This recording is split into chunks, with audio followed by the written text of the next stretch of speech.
Sure. So the number one thing is that you want to have a good ratio of omega-6 to omega-3 in your body. So a good ratio, classic number you'll see is 1 to 1. So you consume as much omega-6s, omega-3. It can be higher, more omega-3 than 6s. It's even better. Basically, they studied how our ancestors used to eat a lot of fish, grass-fed beef, and everything. These all contain omega-3, and they didn't get a ton of omega-6s in the form of plant-based oils. Basically, you can't really extract oil in the nature, nuts, etc. So basically, the problem, the American diet, the standard American diet, which is really bad on overall, but you get about 25 times the omega-6s versus omega-3. That's really bad. What that causes in your body is extra inflammation, and basically it's like a health marker. Let's say it's the same thing as if you got no vitamin A at all, right? So it's just one aspect of your health that's deficient. It's your omega ratio that can affect your mood, your skin, your joints, fat loss, of course, your hormones, basically everything. All your health markers can basically screw up the entire balance of your body. So that's number one reason, is that if you consume a lot of vegetable oil, right now Americans, the standard American consumes 10% of their daily calories in the form of soybean oil because it's added 10%? 10%. Holy That's right. cow.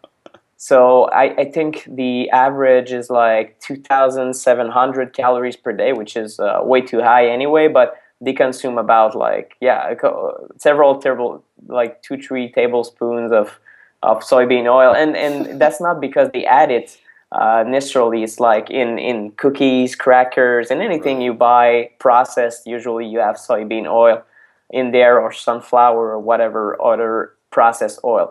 Number two is that these oils, right, when you extract them from the plant, they contain polyunsaturated fats. Polyunsaturated fats is the most delicate, fragile oil that's really prone to oxidation. Right. So oxidation, so basically you got an oil that's inside the plant that's stable. You extract it from the plant, and then it's really prone to oxidation just by being exposed to heat, air, or light even. Right. That's why you see those oils in dark bottles.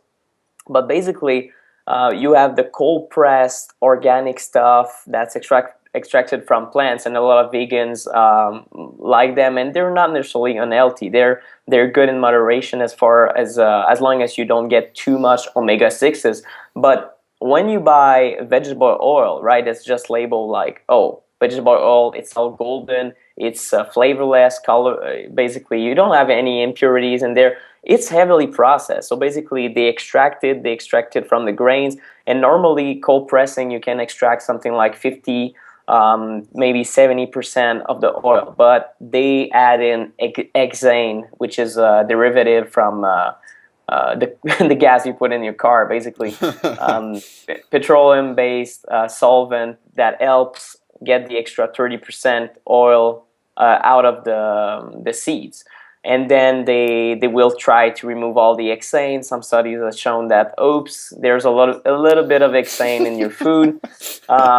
Guess what? It's the safe amount. So okay, that's all right. I guess we're not getting poisoned. That's just another subject. But anyway, they end up developing a lot of oxidation in the process because this oil is really fragile, and they boil it at like 450 degrees or more with pressure, and just blow it with vapor to remove all the nasty things. That basically they burn the oil, and then they clean it up, and then they sell it to people. So Yeah. there's no way that you'll get any kind of nutrition in there, and you get some inflammatory components. So on top of having too much omega-6s, you also get, for example, HNE is just a derivative that can be contained in, for example, in cheap meat, but also in vegetable oil. And that's just one derivative that's not studied a lot, Right. because it's marginal. And if people think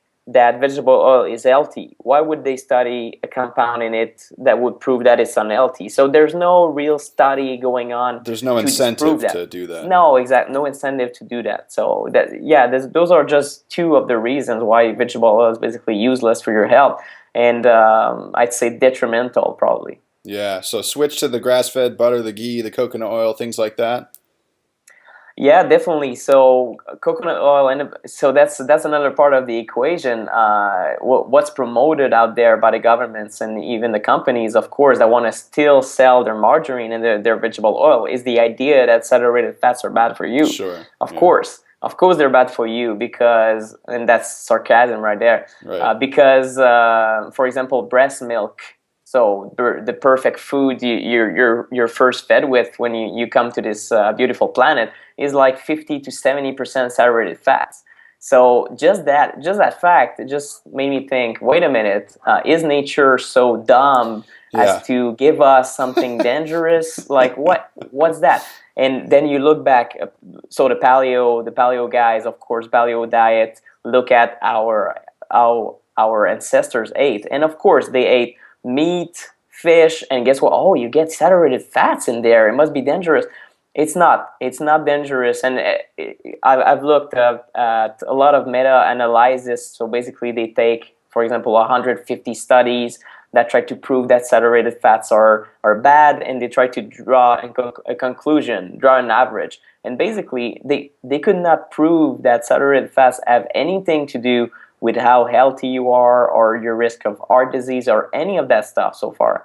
So all those studies coming out like, oh, this latest one, eating meat is just as bad as smoking. God, it's just bad science again that Right. the media try to take. They use it in a really flashy way that makes the headline, and people are like, oh my God, I'm gonna avoid red meat from now on.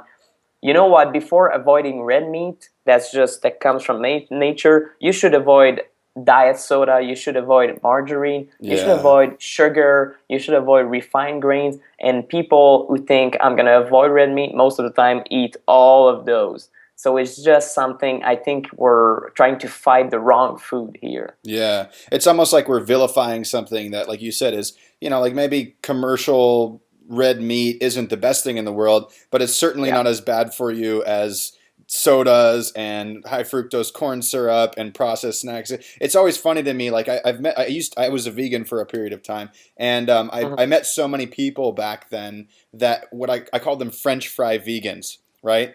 Where, oh, I'm a vegan, and they eat French fries and spaghetti and like chips and potato chips, and you know what I mean? Like that's all they ate. Yeah, They ate like terrible foods, but their motivation was health and yeah, perhaps some ethical things as well. And they end up just destroying it, because oh they yeah, say, oh, I'm just not going to eat meat because meat's the devil. And now I'm just going to eat potato chips and French fries. And I'm going to be yeah. so healthy because of it.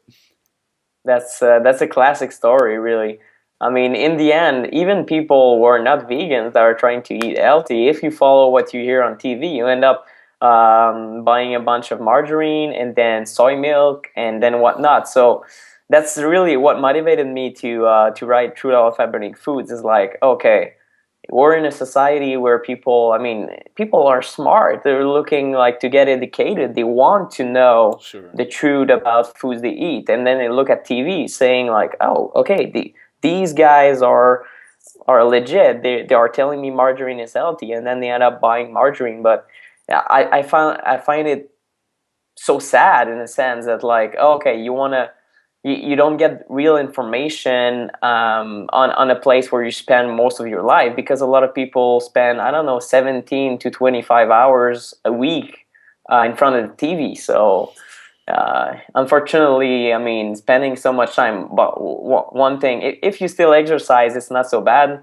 But yeah, you get all sorts of wrong ideas just watching TV, unfortunately. Oh man. Well, we've talked a lot about seed oils and stuff like that. Let's dig into some Yeah. other things that are kind of an issue. What about high fructose corn syrup?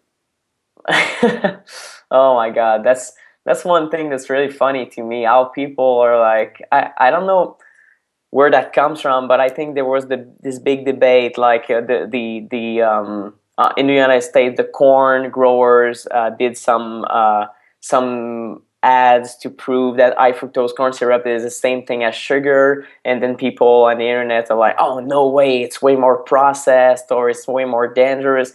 And you know what?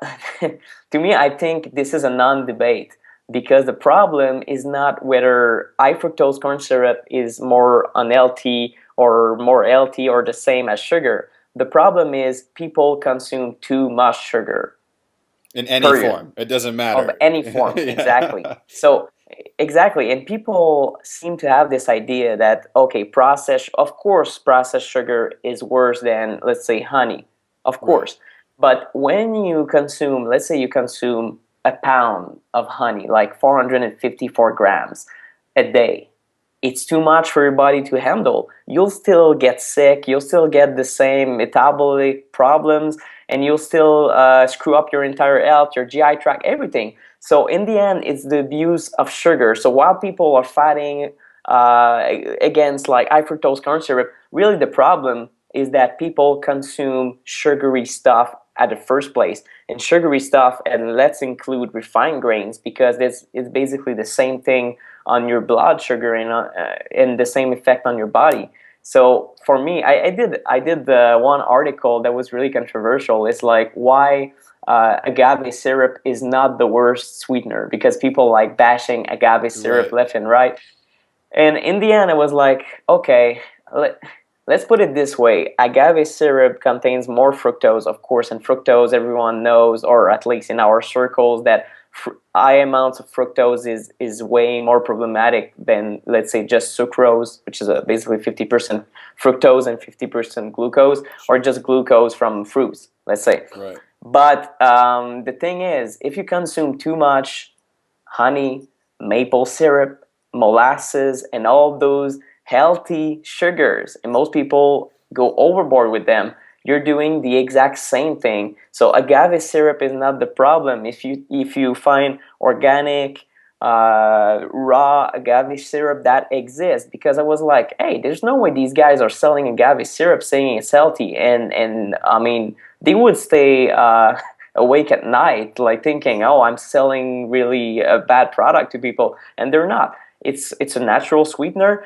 but guess what? It's the quantity that's really important, and Sure. people seem to miss the point altogether. So really, reduce your consumption of sugar from all sources, and if you consume fruit, it's all right. You will probably not go overboard, except if you're diabetic or have a really condition, or maybe you just don't exercise at all. It could be a problem for you. But aside from that, just reduce sugar because our body is not made to process so much sugar.